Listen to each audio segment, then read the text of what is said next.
Jai Shri Ram. The touchstone method, as mentioned by Swami D.A.JOSEPH, to prove that Hinduism is the greatest religion. We must accept that Hinduism is a great religion. Now I will read out the questions. The answers for these questions I shall give you from tomorrow at the rate of one answer per day.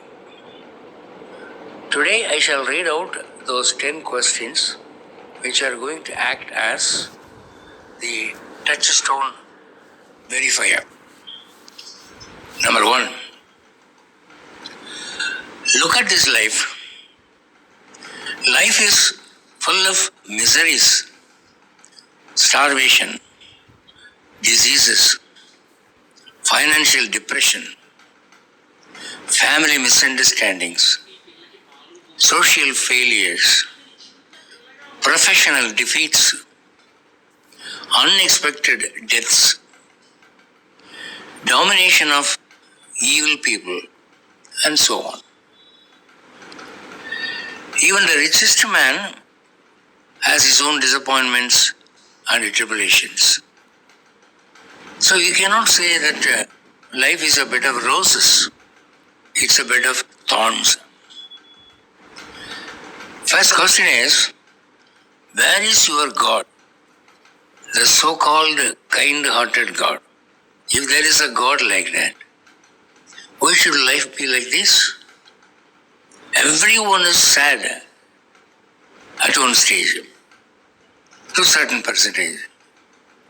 A life abounding in miseries. Such a life God has given us. Why? Explain. That is the first question. Second, what's the food chain of nature? In nature, one life eats another life to maintain its own survival. Lion eats goat, goat kills plants, man kills both goat and vegetations, fish eat one another. In nature, there is not a single life which is not killed by another.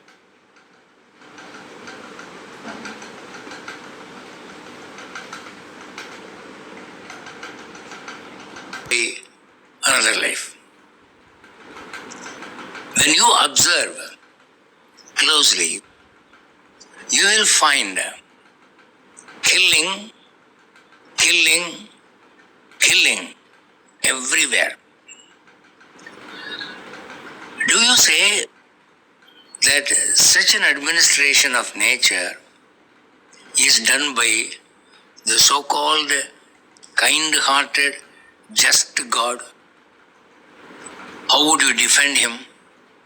What is the explanation? That is the second question.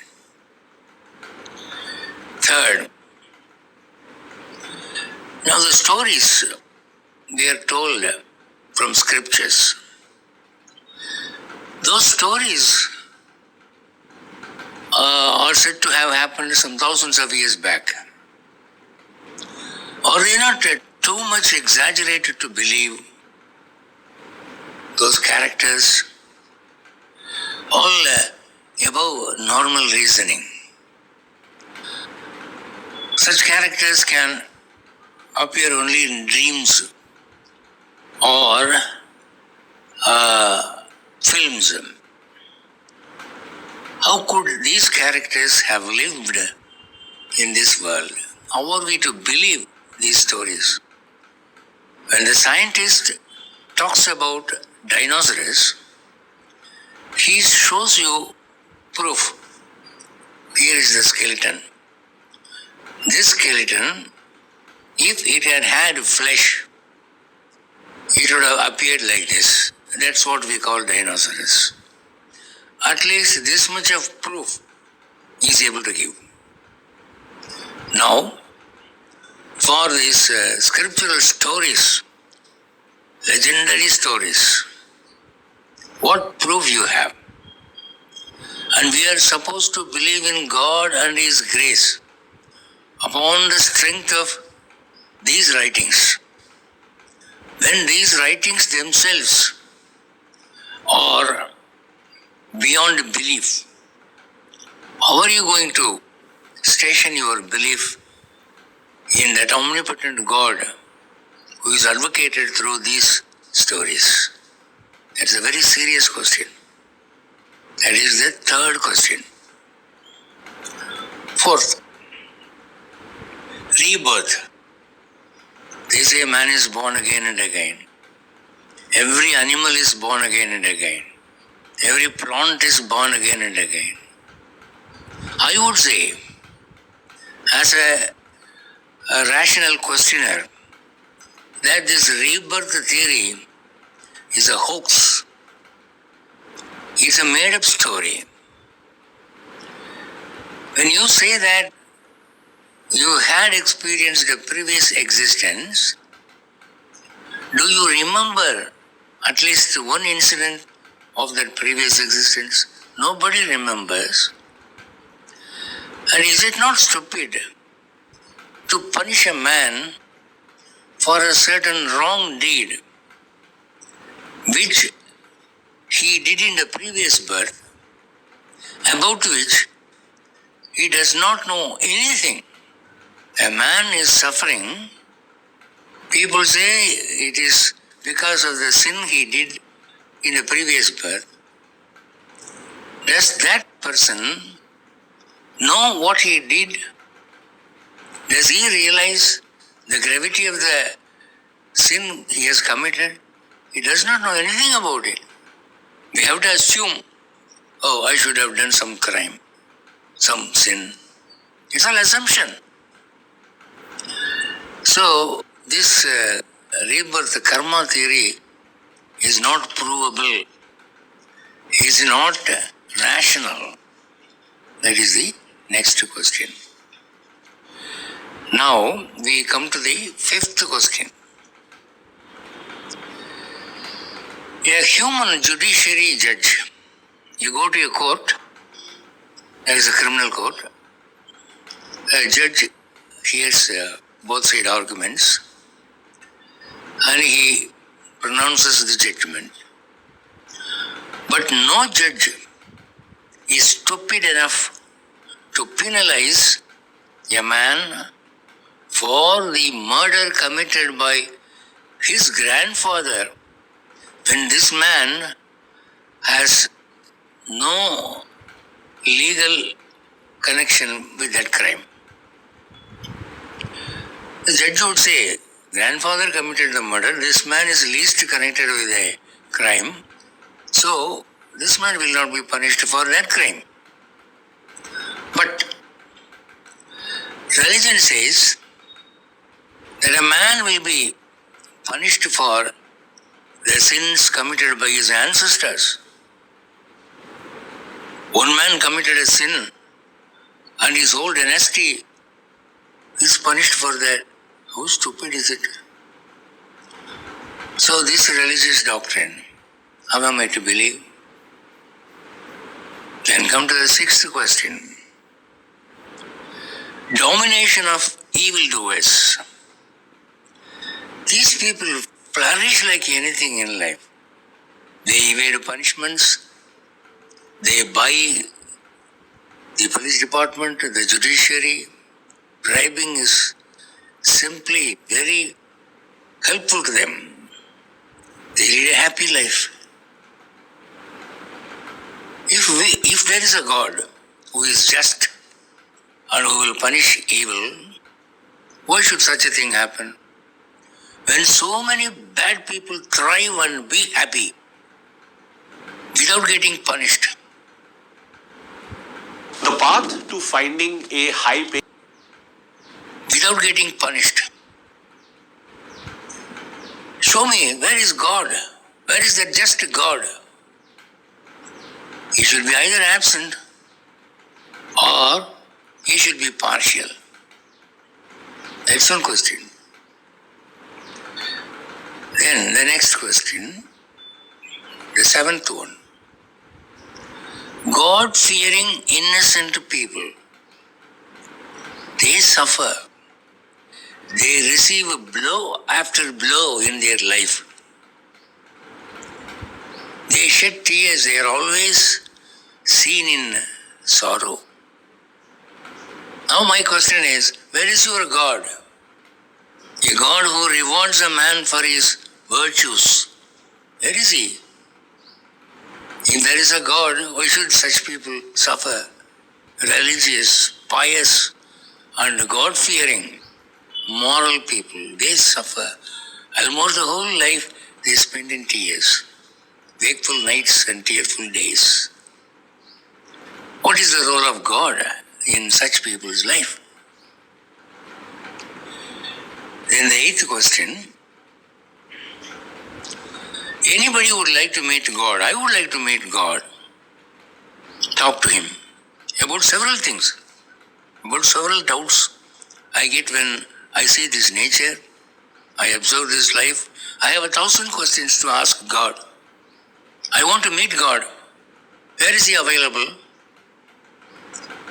You talk so much about God. You praise so much about God. Where is he? Show me a place where he is available. You go to this and this country, go to this city, you can meet him at this time. You can fix an appointment and meet him. Nobody can show God like that. Nobody has seen God like that. When that is so, why do you talk so much about a God who is not visible, whom you cannot meet, whom you cannot converse with, whom you cannot consult?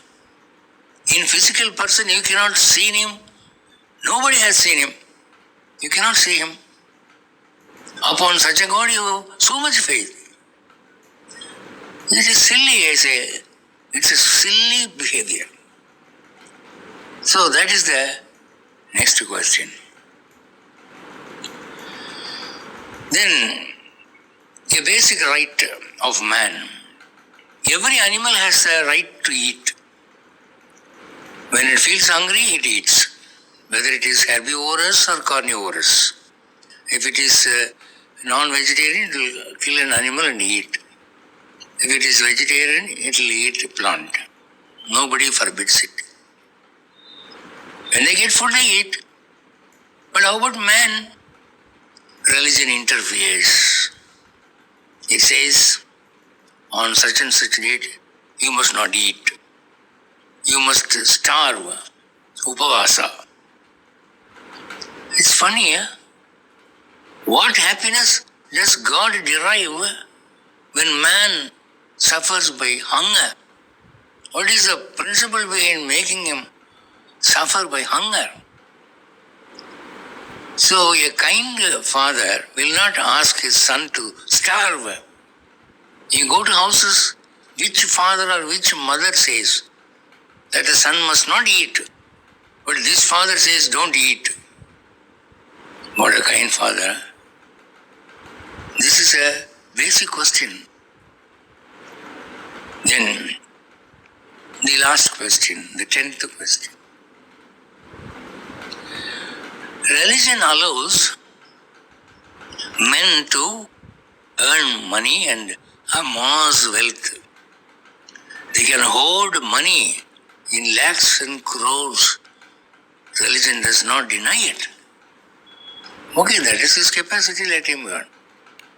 We see so many millionaires and billionaires in society. Religion does not say anything against them. Whereas the neighbor of that billionaire will be living in a hut. He has no food for one time a day, no daily meals. He is suffering. He is living in a puny body. How much he would like to take some money from that rich man? Because the rich man does not give him money. He does not help him. He feels desperate. Sometimes he feels like stealing the money of a rich man. But if the poor man takes the money of the rich man that way, religion would jump in and say, "No man, you are committing a sin. You must not steal. You will be called a thief. You will be punished." What social justice is this, man? One man is a billionaire, keeping money over money, eating for 6 times a day. The man who is living next to him, he doesn't have meal for once to eat once a day. And the religion is very particular and careful in forbidding this man to take his money without his permission. It's called theft. And this is the justice of God. That social imbalance economically is created by religions only. There are other systems in society which should equalize such an imbalance. In some countries it has happened. But religion says, no, it is wrong. Let him be rich, let him become richer and richer.